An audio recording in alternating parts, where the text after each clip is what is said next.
Bonjour, aujourd'hui nous recevons Valeska, plus connue sous le nom du blog Ava. Cette jeune femme de 26 ans souhaite nous parler du mouvement du body positive. Mais quel est donc ce mouvement? C'est ce que nous allons découvrir aujourd'hui sur le Serena Talk Show. Bonjour Valeska. Bonjour Serena. Alors aujourd'hui je te reçois parce que tu voulais parler du body positive. Pourquoi tu as choisi ce thème? Oui, alors j'ai choisi ce thème parce que bon, c'est quelque chose qui me tient à cœur. Ouais. Aussi, je voulais dire qu'il y avait autant de body positive que de personnes qui le prônent, on va dire. Tu sais d'où est issu ce concept de body positive ou pas? Oui, c'est deux Américaines oui. qui ont fondé en fait, parce qu'à la base c'est quand même c'est un mouvement politique. C'est Connie Soska et Elizabeth Scott. C'est ça. C'est ça. Donc qui ont fondé ce mouvement. Mm-hmm. Et pour toi, c'est quoi le body positive? Alors pour moi, ça se rapproche beaucoup de la définition classique, oui. C'est-à-dire, en anglais on dit all bodies are good bodies, c'est-à-dire oui. que tous les corps sont beaux, sont bien. Mm-hmm. Pour moi, le body positive, c'est déjà avant tout le self-love, donc c'est l'acceptation de soi, de son corps. Mm-hmm. Qu'il y a eu d'abord le fat positive, comme ouais. on s'appelle aux États-Unis, oui, oui. qui est l'acceptation et la démocratisation des femmes. J'aime pas trop le terme ronde. Oui. Moi, je dis grosse parce D'accord. que pour moi, c'est un adjectif comme un autre, comme on dit petit, grand. Et pourquoi tu n'aimes pas ronde? Enfin, c'est pas que je l'aime pas, mais c'est que pour moi, c'est... Enfin, je vais pas dire hypocrite, mais c'est un peu... voilà. Minimalisé Pas minimalisé, mais essayer d'arrondir les angles, en fait. Et je trouve pas ça utile, en fait. Pour toi, quelqu'un qui est gros. Oui, voilà. Oui. Moi, je suis grosse, je dis que je suis grosse. C'est pas une insulte pour moi, en fait. Est-ce que tu as vécu des brimades par rapport à ça?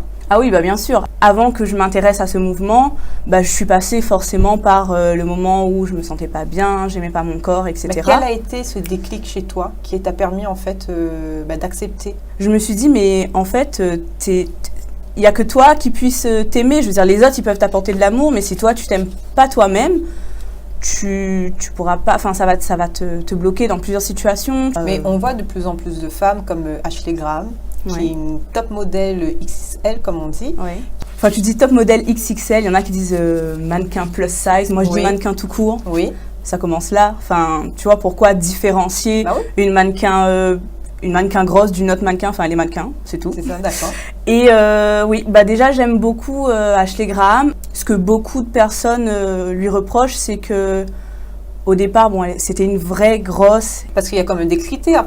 Il y a quand même des clivages pour être top modèle XXL. Je présume qu'on demande une certaine taille de dimension, etc. Donc finalement, est-ce que ça rejoint le concept du body positive? Oui, c'est ça. C'est que finalement, s'il faut se faire violence, on va dire, pour quand même rentrer dans des moules, c'est pas tout à fait l'idée du mouvement. En fait. Est d'accord. C'est ça.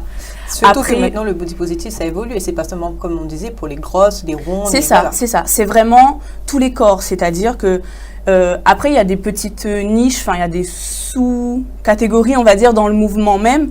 Parce qu'il y a des activistes qui sont plus pour plus de représentation des femmes de couleur, par exemple, dans les médias. Ou voilà. Comment tu te positionnes face à tous ces concours de beauté qu'il y a aujourd'hui? Il faut savoir faire la part des choses. J'estime qu'on peut très bien être fine, mince ou répondre en tout cas aux critères de ces concours de beauté et s'aimer et s'accepter. Mais est-ce que les médias aussi reflètent réellement le côté body positive? Je pense que ça commence un petit peu à bouger justement grâce au mouvement du body positive que beaucoup d'influenceuses se sont appropriées sur les réseaux sociaux par exemple. Après, il y a aussi beaucoup de réfractaires à ce mouvement qui disent que c'est encourager l'obésité. Il y a autant de body positive que de personnes. C'est-à-dire que après chacun a sa manière de le vivre et de le définir, on va dire. On voit notamment, nous, à travers une vidéo à toi, que tu es une personne qui s'accepte pleinement. Et je vous invite à découvrir cela ensemble. Ma mixture, ma création.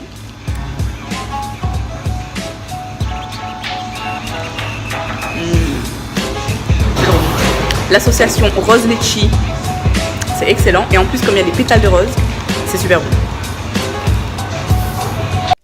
Alors, comme on a vu dans ta vidéo, donc le body positive finalement, c'est aimer manger, avoir la joie de vivre, ne plus écouter en fait ce que autrui disent notamment. C'est le message que tu veux véhiculer? En fait, c'est ce que je disais depuis le début, s'accepter soi-même, c'est aussi faire abstraction en fait de ce que les autres pensent de soi. Et est-ce que tu vas mettre en place des choses pour véhiculer cette pensée? Alors, j'ai déjà commencé un petit peu avec un groupe d'influenceuses qui s'appelle la W Girl Squad. Et on a commencé un peu sur les réseaux sociaux à discuter de différents sujets qui touchent les femmes et les femmes réunionnaises. On aimerait, pourquoi pas, organiser des lives, des débats plutôt, mais ouverts à un public, se rejoindre dans un café ou dans un restaurant pour discuter autour de ce sujet. Et oui, pourquoi pas organiser des petits ateliers autour de ce thème-là. Et donc, quand tu dis réseaux sociaux, je présume que c'est par rapport à ton compte Instagram. Comment ta communauté a réagi par rapport à ça? Souvent, on pose des questions sur comment avoir confiance en soi, comment dépasser en fait ces complexes. Voilà. Donc j'essaye de répondre un maximum à... Et quels conseils tu donnerais concrètement?